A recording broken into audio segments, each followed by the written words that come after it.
Okay guys, welcome back. Do you remember how I told you to hold on to these when we made the flower pots? Well, I did think of one use for them.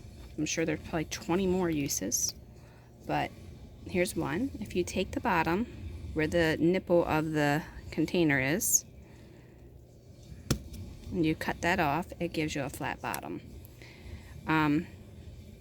First off, you could use this for like maybe a hose nozzle.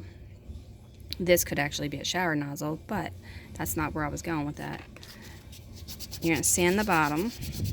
There's actually two uses I thought of just right there, but sand the bottom of it, put a little bit of hot glue in there,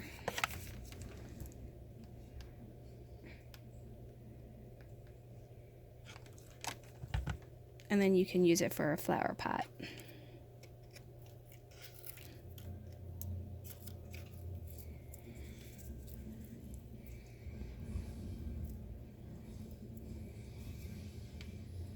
There you go, a little miniature flower pot to hold your flowers in.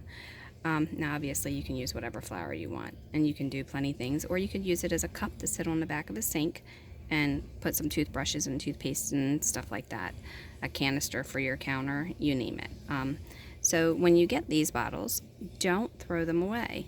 Or if you get these bottles, or even like these little eye drop bottles, because there's a lot of different things you can do. I've made lots of things with these. As far as another tutorial I will show you on a different one is how to make a water jug. You know, a 5-gallon water bottle. Alright, well thanks a lot for watching. Hopefully this tutorial was helpful, and it's a 1-minute craft for you for your dollhouse.